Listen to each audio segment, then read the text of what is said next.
욥기 19장 말씀을 통해서 당한 뒤에도 라는 제목의 말씀이 되겠습니다. 우리가 욥기 말씀을 살피고 있는데 욥의 고난에 대해서 말씀하고 있죠. 욥의 고난을 통해서 욥기에서 말하고 있는 것이 첫 번째는 여호와의 의에 대해서 말합니다. 두 번째는 여호와의 영광에 대해서 말씀하고 세 번째는 여호와께서 주시는 복에 대해서 말씀하고 있습니다. 욥의 고난 이꼬르, 다른 말로 하면 욥기서는 첫 번째 여호와의 의가 드러나고 있고 여호와의 영광이 나타나고 있고 여호와께서 주시는 복을 말씀하고 있습니다. 이 세 가지입니다. 욥의 고난 이꼬르 여호와의 의, 여호와의 영광, 여호와께서 주시는 복, 이렇게 세 가지로 말할 수 있죠. 그러면 욥이 욥의 고난을 통해서 여호와의 의가 드러나게 되고 여호와께 영광을 돌리게 되고 결국 여호와께서 주시는 복을 받아누리되 이전보다 갑절의 복을 받게 됩니다. 이게 욥기서의 핵심이에요. 그러면 욥은 죄로 인하여서 고난을 당하거나 환난을 당한 것이 아니죠. 욥의 고난은 죄 때문이 아니라 의로움 때문이었고 믿음 때문이었고 사단의 참석 때문이었고 사단의 까닭없이 주어진 시험이었고 여호와의 영광을 위한 고난이었잖아요. 그래서 죄로 인한 고난이 아니고 믿음 때문에 의로움 때문에 당하는 고난이었어요. 그래서 욥은 그 일에 대해서는 죄가 없죠. 무지하죠. 의롭죠. 그래서 엘리바스, 빌닷, 소바 세 친구가 죄 때문이다. 죄에 대해서 얘기하라. 그러면 문제가 해결되고 네가 살리라. 이렇게 말함에도 불구하고 욥은 진실을, 사실을 말할 수밖에 없죠. 진실이 뭡니까? 사실이 뭡니까? 이 일에 대해서는 죄가 없어요. 자신은 의로워요. 그렇기 때문에 죄에 대해서 회개할 필요가 없다는 것을 말하고 있지 않습니까? 욥의 대답은 진실이에요. 욥의 대답은 팩트, 사실입니다. 그런데 그 세 친구에게 이 일에 대해서 죄가 없기 때문에 나는 무지하다, 자신의 의로움을 계속 주장했잖아요. 그런데 욥이 거룩하신 여호와 앞에 서면, 의로우신 여호와 앞에 서면은 그의 모든 죄가 다 드러나게 됩니다. 이 일에 대해서는 죄가 없지만 다른 일에 대한 죄가 있잖아요. 욥도 죄인이고 죄성이 있고 죄를 범했어요. 그 모든 죄가 거룩하신 의로우신 여호와 앞에 서면 다 드러나게 돼 있어요. 그래서 이 욥의 고난이 욥이 무지하다, 자기 의로움을 주장했잖아요. 계속적으로 욥의 의로움이 드러나는 것이 아니라 욥의 고난을 통해서 여호와의 의가 드러나게 됩니다. 그리고 여호와께서 영광을 받으십니다. 그리고 여호와께서 문제를 해결하셔서 그 욥에게 복을 주시되 갑절의 복을 주신 것입니다. 그러면 욥의 고난을 우리가 한번 복귀해 봅시다. 욥이 이제 말씀으로 살았어요. 그리고 말씀의 반석에 든든히 서가고 그는 믿음을 지키고 살았습니다. 한마디로 말하면 욥은 말씀으로 살고 믿음을 지켰어요. 고난을 당하고 환난을 당하기 이전에도 날마다 삶의 순간순간마다 욥은 말씀대로 살고 믿음을 지키고 살았어요. 그런데 그 말씀을 행하고 믿음을 지키는 그 삶에 대해서 성경이 뭐라고 증거합니까? 욥은 온전하고 정직하고 여호와를 경외하며 악에서 떠난 자라고 증거하고 있지 않습니까? 자, 그것은 말씀대로 살고 믿음을 지켰기 때문입니다. 말씀대로 살고 믿음을 지켰기 때문에 그 결과 욥은 온전하고 정직하고 여호와를 경외하게 되고 악에서 떠난 자의 삶을 살게 된 것이죠. 그래서 두 단어로 말하면 말씀과 믿음입니다. 욥은 말씀대로 살았고 믿음을 지켰어요. 그런데 고난과 환난을 당하잖아요. 고난과 환난을 당해도 여전히 욥은 이전에 자신이 날마다 말씀대로 살고 믿음을 지킨 것처럼 고난 가운데 환난 가운데서도 말씀대로 살고 믿음을 지킵니다. 그래서 첫 번째 고난이 오잖아요. 믿음을 지켜요. 두 번째 고난이 오잖아요. 믿음을 지켜요. 세 번째 고난이 오잖아요. 믿음을 지켜요. 그래서 첫 번째, 두 번째, 세 번째 고난을 통해서 자신의 모든 소유를 다 잃어버립니다.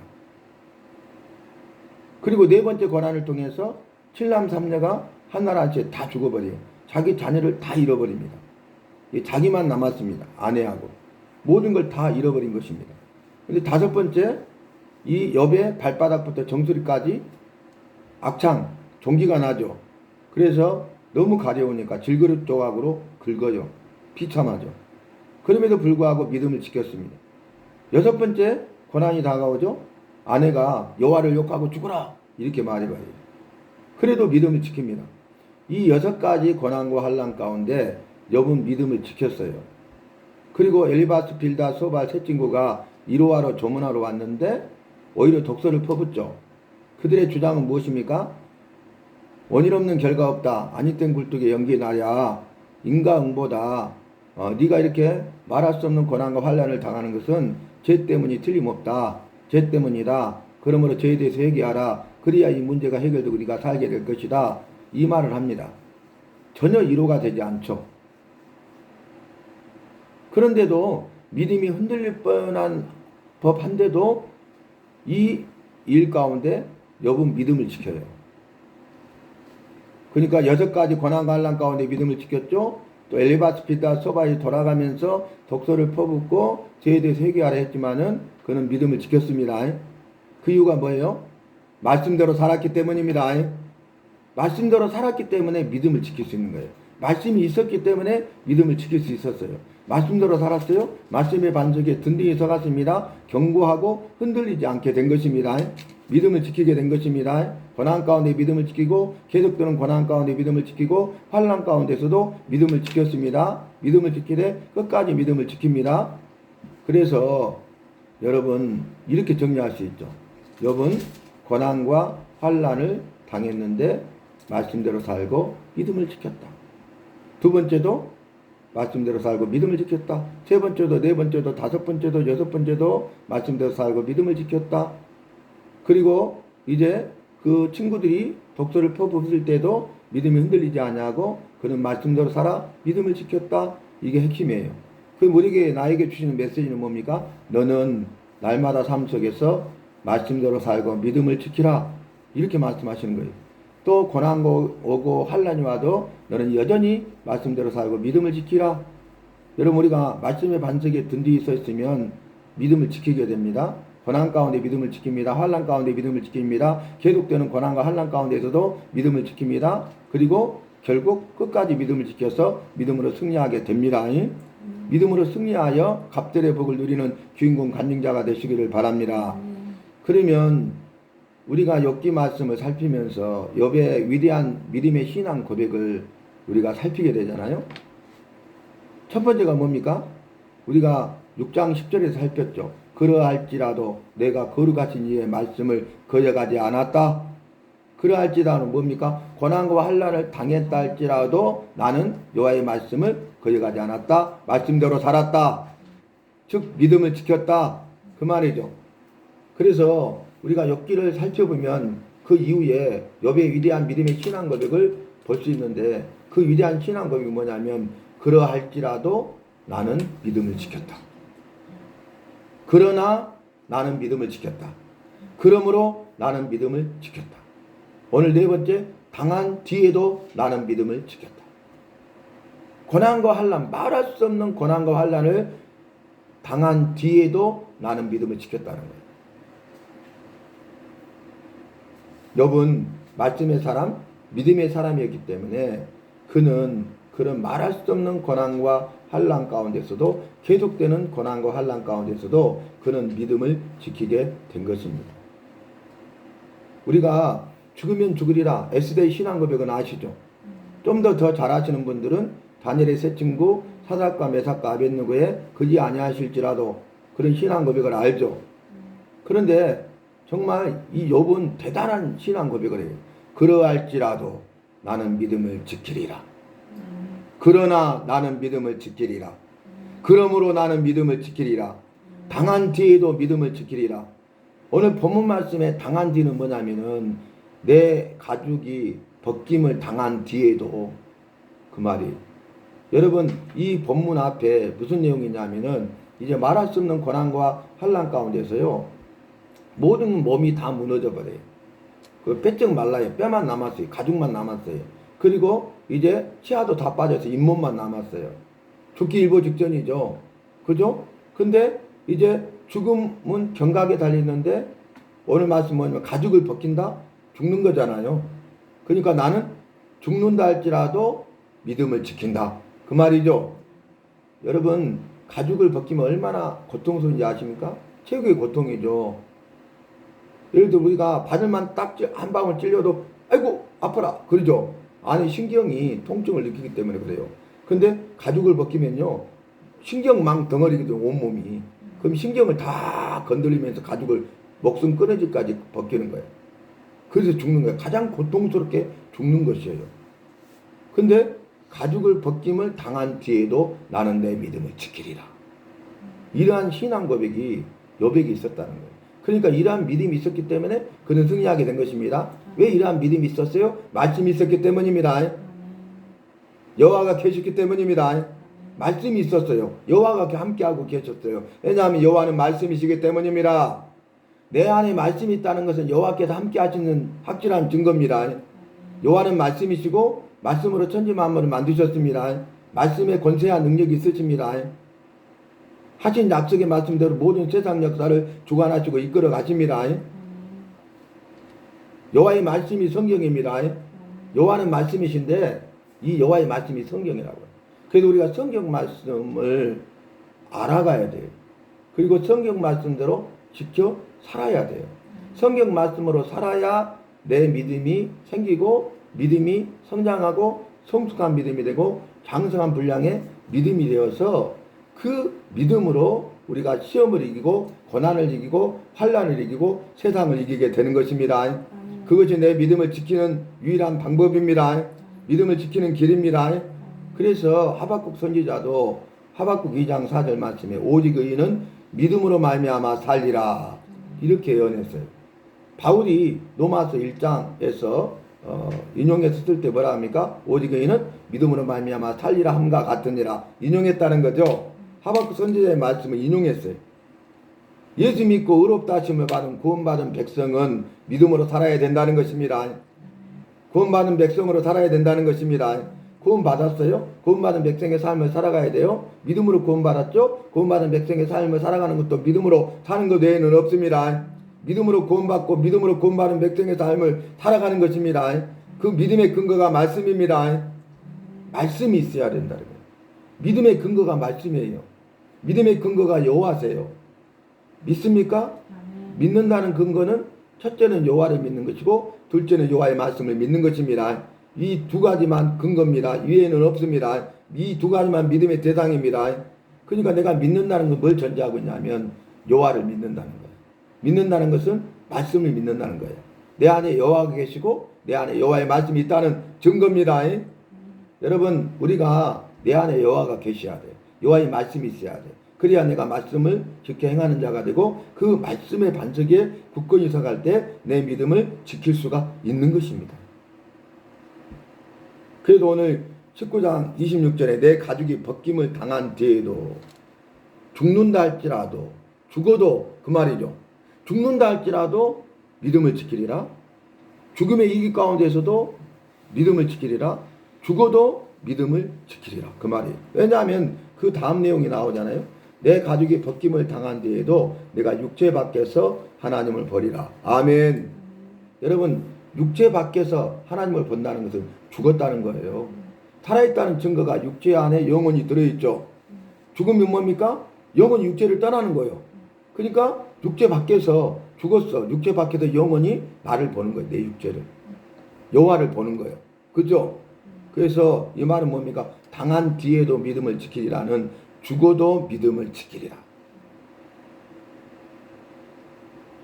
다시 정리해보면 욥은 그러할지라도 믿음을 지켰다.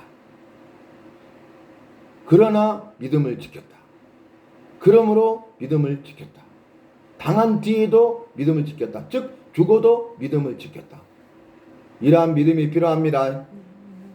오직 의인은 믿음으로 말미암아 살리라 함이 이와 같은 말씀입니다. 그래도 이 말씀이 중요하기 때문에 사도 바울이 갈라디아서 3장 11절에도 똑같은 말을 인용해요. 오직 의인은 믿음으로 말미암아 살리라. 믿음으로 의롭다 하심을 받았다. 이것이 바울이 증거하는 가장 중요한 핵심 내용 아닙니까? 바울이 기록한 서신서의 핵심, 특히 로마서의 핵심이 뭐예요? 믿음으로 말미암아 의롭다 하심을 받았다. 의인이 되었다. 이신 득이, 이신 칭이, 이신 듣고 이게 강조점 아닙니까? 여러분. 그래서 욥은 말씀대로 살았기 때문에 그 말씀이 있었기 때문에 믿음을 지킨 거예요. 믿음으로 산 거예요. 오직 그는 믿음으로 말미암아 살리라 함과 같이 믿음으로 산 겁니다. 믿음으로 승리하게 된 것입니다. 믿음으로 갑절의 복을 받았습니다. 그래서 저와 여러분의 삶 가운데 이 여호와가 계시고 여호와의 말씀이 있어야 된다는 거예요. 여호와의 말씀을 사모하시기 바랍니다. 여호와의 말씀을 따라 사시기를 바랍니다. 여호와의 말씀에 붙들림 받고 여호와의 말씀에 인도함을 받는 삶을 사시기를 바랍니다. 그래서 바울은 뭐라 합니까? 내가 말씀에 붙들림 받아요 그랬죠. 말씀에 매인 받아요 그랬죠. 말씀이 나를 강권하신도다 그랬죠. 여러분 말씀에 붙들림 받고 매인 받으시고 말씀이 나를 강권해야 될 줄로 믿습니다. 말씀의 인도함을 받아야 되겠습니다. 말씀의 능력을 체험해야 되겠습니다. 그게 말씀으로 무장하고 믿음으로 대적하여 승리하는 거예요. 여러분 다시 말합니다. 그것이 뭐냐? 말씀으로 무장하고 믿음으로 대적하여 승리하는 거예요. 욥이 말씀으로 무장되어 있었잖아요.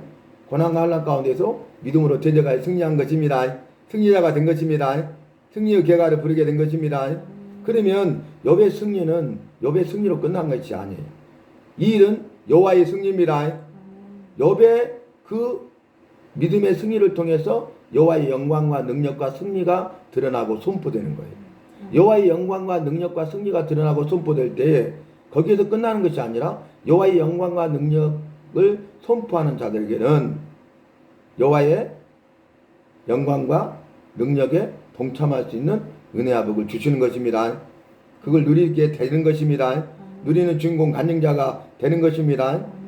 그래서 우리가 내가 가죽을 벗김을 당한 뒤에도 말할 수 없는 고통과 최고의 환난 가운데 있다 할지라도 믿음을 지켜야 된다는 것이죠. 욥은 믿음을 지키겠다고 고백했고 결국 그 믿음을 지켰어요. 믿음으로 승리했다는 거예요. 그래서 이제 여호와께 영광을 돌리게 되는 것이죠. 자기 의를 주장했는데 거룩하신 의로우신 주님 앞에 서니까 여호와의 의만 드러나는 거야. 그리고 믿음으로 승리했더니 여호와가 영광을 받으신 거예요. 그랬더니 여호와께서 욥에게 복을 주시되 갑절의 복을 주신 거예요. 여러분 우리도 나도 고난 가운데 있고 환난을 당할 때에 고난 당하기 전에 환난 당하기 전에 매일의 삶 속에서 말씀대로 살고 믿음을 지킵시다. 말씀을 사모하고 말씀의 반석에 든든히 서가십시다. 내 안에 여호와 계시고 여호와의 말씀이 있어야 되겠습니다. 여호와의 인도하심과 말씀 따라 살아야 되겠습니다. 그래서 믿음이 성장하고 어떤 상황에서도 믿음 변치 아니하고 믿음을 지켜 믿음으로 승리해야 되겠습니다. 은혜와 복과 생명을 누리는 주인공 간증자의 삶을 살아야 되겠습니다. 여호와가 함께 계시잖아요. 여호와의 말씀이 있잖아요. 그러면 여호와의 인도하심을 따라가요. 여호와의 말씀 따라 살아요. 여호와께 순종한다는 말이에요. 여호와의 말씀대로 순종한다는 말이에요. 여러분 나는 날마다 삶 속에서 여호와께 순종하고 있습니까? 여호와의 말씀에 순종하고 있습니까? 여호와께 순종하고 여호와의 말씀에 순종하시기를 바랍니다. 어제 수요밤 예배를 마치고 우리 여집사님이 그 조금 부족하신 분을 전도하셔갖고 여자 성도님이신데 그분을 이제 전도하셔도 나오시는데 많이 좋아지셨어요 그분이. 근데 예배 때마다 모셔오고 모셔다 드리거든요. 근데 어저께 이제 예배를 다 드리고 은혜를 받았어요. 그리고 이제 여호와 중심으로 말씀 중심으로 살겠다. 그렇게 고백을 했는데 이제 끝나고 또 모셔다 드리러 가잖아요 그분을. 근데 가는 길에 우리 앞에 마트가 생겼어요 교회 옆에. 근데 이제 이분 그 성도님한테 바나나도 사주고 나도 바나나 좋아하니까 바나나를 사야지. 그리고 이제 마트에 들어가셨는가 봐요. 하고 이제 딱 골라가지고 계단대에 살라오는데 핸드폰을 차에다 놓고 온 거예요. 모셔올 때 이제 거기다 놔두고 교회 예배 드리러 온 거죠. 그러니까 돈이 없잖아요. 카드고 뭐가 아무것도 없죠. 그 성도님도 당연히 뭐 없죠. 가지고 당황해가지고 카드도 없고 지갑을 안 갖고 핸드폰을 안 갖고 왔네. 이걸 어떻게 하지? 어쩔 수가 없네. 이렇게 이제 말을 한 거 혼자 말을. 근데 놀라운 일이 생겼어요. 한 청년이 자기 계산하고 출입구 나가려다가 그 소리를 들었는가 봐요. 돌아가고 내가 사드릴게요. 그러는 거예요. 아니, 청년 괜찮아. 그랬는데, 아니에요. 딱 계산하고, 계산을 한 거예요, 그 청년이. 근데 그 청년이 한국 청년이 아니라 필리핀 청년이야, 필리핀. 내가 만약에 그 입장이었으면 안타깝다. 내가 애국인이니까 그냥 갈 수도 있잖아요. 왜 지갑을 안 갖고 와서 저러지? 갖고 와서 사겠지. 이럴 수 있잖아요. 근데 그렇게 한 거예요. 성령님이 역사하신 거예요. 그러면 아이고 청년 고마워. 미안해서 어쩌 복 많이 받아. 이렇게 끝날 것 아니에요. 근데 그 여집사님이 이제 너무 고맙다고 복 받으라고 그러면서 이제 같이 나오면서 그 청년 손을 딱 잡고 여기 우리 교회 보이죠? 우리 교회라고. 근데 교회 다녀봤냐고. 교회를 안 다녀봤대. 한 번도 안 다녀봤대. 그래서 이렇게 나한테 계산해주고 이렇게 도와줬는데 이번 주 일요일 날 교회 11시에 오라 오전에. 그럼 함께 만나고 얼마나 좋겠냐. 나도 덜 미안하고 이렇게 이야기했대요. 그랬더니 알았다고 하는 거예요. 그러면 서로 연락처를 알아야 내가 연락할 것 아니냐. 핸드폰에다 넣어주라. 그러니까 그 성도니까 핸드폰에다가 거기다 J라고 영어로 쓰고 번호를 딱 넣어준 거예요. 놀랍죠? 주님이 어려운 가운데 있는데 그분을 위로해 주셨어요. 바나나 사건을 통해서. 거기서 끝난 게 아니라 영혼 구원하게 하셨어요. 천하의 귀한 영혼을 구원하게 하셨습니다. 내 안에 여호와가 계시고 여호와의 말씀이 있으면 여호와께서 말씀으로 역사하십니다. 능력과 기적을 행하십니다. 놀라운 일 아니에요? 야, 주님의 살아계심을 이렇게 우리가 체험하고 살아야 될 줄로 믿습니다. 주님은 우리의 마음과 우리의 믿음과 우리 중심을 다 알고 보고 계셔요. 내가 여호와의 중심으로 말씀 중심으로 살면 주님 전지전능하신 주님께서 일하시고 역사하셔서 능력과 기적을 행하시는 것입니다. 나는 기적을 체험하는 주인공 간증자가 되는 것입니다. 이분이 그 앞주에 이제 그 성도님들 모시러 다녀요. 누가 말하지 않아도 자기 차를 가서 모셔오거든요. 주일날. 그런데 한 번이 아니라 두 번 돌아요. 두 번. 한 번 모셔다가 내려놓고 또 다른 번 가서 모셔오거든요. 스스로. 근데 이제 그 앞주에 이제 성도님들 주일날 모시러 가잖아요. 일정이 있으니까. 가는데 그 앞에 정자에 할아버지 세 사람이 딱 서 있는 게 보이는 거예요. 앉아 있는 게 보이는 거예요. 갈 수 있잖아요. 가는데 마음속에 저분들한테 복음을 전해야 되겠다. 그 마음을 딱 주신 거야. 차를 멈추고 가가지고 복음을 전한 거예요. 세 사람한테. 근데 한 사람이 다음 주에 오겠다고 한 거예요. 두 사람은 반응이 없고 두 사람 중에 한 사람은 내가 뭐 모임이 있어서 나는 일요일 날은 못 간다고 했고. 근데 놀라운 것은 뭐냐면은 그분이 그 한정 아파트 세로 내놓고 전세금 세를 받으러 왔다가 만난 거예요. 그렇게. 그래가지고 결국 지난주에 그 세 받으러 오신 분, 오겠다고 하지 않는 분이 우리 교회에 왔어요. 놀랍죠? 여러분, 우리가 비가 오나 눈이 오나 바람이 부나 잃어버린 30년이 아니라 비가 오나 눈이 오나 바람이 부나 전도 30년이 돼야 됩니다. 예배 30년이 돼야 됩니다. 봉사 30년이 돼야 됩니다. 우리는 예수 믿는 사람은 뭔가 다른 삶을 살아야 돼. 구별된 삶을 살아야 돼. 주님 보시기에 주님이 기뻐하시고 주님의 마음을 시행해드리는 그런 믿음의 삶을 살아야 될 줄로 믿습니다. 그러니까 어려움과 고난 가운데 있어요. 그럼에도 불구하고 자기 일도 있어요. 그런데도 그렇게 열심히 하니까 영혼 사랑하는 마음이 있으니까 주님이 일하시고 역사한 것 아니겠습니까? 천하받은 귀한 영혼을 구원하여 살려내게 하는 것 아닙니까? 한 영혼이 천하보다 귀하다고 말씀하셨잖아요. 천하보다 귀한 한 영혼을 구원하여 살리는 데 쓰임 받았으니 얼마나 감사할 일입니까? 주님께 영광된 일입니까? 이걸 통해서 주님의 영광이 나타나는 것입니다. 여러분, 우리가 고난을 당해요. 질병 가운데 있다 할지라도 마찬가지예요. 우리가 이 욥처럼 그러할지라도 나는 믿음을 지키겠습니다. 그러나 믿음을 지켰습니다. 그러므로 믿음을 지키겠습니다. 당한 뒤에도 죽는다 할지라도 믿음을 지키겠습니다. 이러한 신앙 고백이 있어야 돼요. 내가 질병 가운데 있어요. 말기암이야. 그런데 그리할지라도 믿음을 지키기가 쉽겠어요? 내가 말기암이야. 그런데 말기암이다. 그러나 나는 믿음으로 살리라. 할 수 있겠어요? 내가 말기암이야. 그런데 말기암이야. 그러므로 나는 믿음으로 살리라. 할 수 있겠어요? 내가 지금 죽어요. 그래도 믿음으로 살리라고 고백할 수 있겠어요? 여러분, 스데반 집사는 순교하기 전에 어때요? 마지막에 하늘을 우러러 하늘을 바라봤죠. 우리 주님만 바라보시기 바랍니다. 또 CCC 총재였던 김중곤 목사님 6.25 사변 전쟁 때에 공산군에 딱 붙잡혀서 부인하면 살려주지만 예수 믿는다고 하면 죽인다. 총을 딱 때렸는데 예수님을 부인하지 않고 탁 하늘을 우러러 보고 있잖아요. 부인할 수 없으니까. 그러니까 총으로 빵 싸우고 가버렸어요. 그러니까 총 맞고 쓰러져 버렸어요. 이제 공산당은 지나가 버렸고 죽었어. 한참 후에 정신이 돌아온 거예요. 살아있어요. 보니까 이 포켓에 옛날에 그 기도원 협회에서 난 조그만 미니 소책사 있잖아요. 신앙만 있는 거. 이걸 넣어놨는데 이 심장이 여가 있잖아요. 땅 쌌는데 이 성경에 총알이 박힌 거예요. 그래서 CC 총재로 쓰임 받았잖아요. 여러분 고난과 환난 가운데 하늘을 바라보세요. 주님만 바라보세요. 그리고 여호와가 계시고 여호와의 말씀이 있으므로 믿음을 지켜 승리하시기 바랍니다. 그래서 옆처럼 우리도 고백해야 돼요. 그러할지라도 믿음을 지키겠습니다. 그러나 믿음을 지키겠습니다. 그러므로 믿음을 지키겠습니다. 죽는다 할지라도 내가 믿음을 지키겠습니다. 그리고 더 나아가서 그 고백한 대로 그러할지라도 믿음을 지켰다. 그러나 믿음을 지켰다. 그러므로 믿음을 지켰다.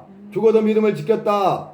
그랬더니 승리했고 주님이 영광을 받으셨고 주님의 의가 드러났고 주님께서 내게 복을 주시되 갑절의 복을 주셨느라고 간증하는 쓰임받는 저와 여러분이 되어야 하겠습니다. 내 가족이 벗김을 당한 뒤에도 죽는 거죠. 가장 고통스럽게 죽는 거예요. 내가 육체 밖에서 여호와를 버리라. 이것이 우리의 참된 소망입니다. 여호와를 바라봐야 됩니다. 주님 바라봐야 됩니다. 이 세상 바라보거나 사람을 바라보거나 세상에 있는 것들을 바라보거나 악한 답답 마귀 귀신을 바라봐서는 안 됩니다. 오직 믿음의 주에 온전케 하신 예수를 바라보라 하셨습니다. 우리 주님만 바라보십시다. 고난 가운데 주님만 바라보십시다. 환난 가운데 주님만 바라보십시다. 죽는다 할지라도 죽는 순간에도 주님만 바라보십시다. 그러면 죽은 후에도 내가 육체 밖에서 주님을 볼 수 있게 되는 것입니다. 저 하늘나라의 영원한 생명을 누리게 되는 것입니다. 천국에 들어가 주님을 보게 되는 것입니다. 만나게 되는 것입니다. 여러분 그래서 다시 한번 정리합니다. 욥의 고난은 여호와의 의가 드러나고 여호와의 영광이 나타나고 그리고 복을 주셨어요. 저와 여러분의 당하는 고난도 내 고난을 통해서 여호와의 의가 드러나고 여호와께 영광이 되고 여호와께서 내게 복을 주셔서 갑절의 복을 바라 누리는 주인공 간증자가 되시기를 바랍니다.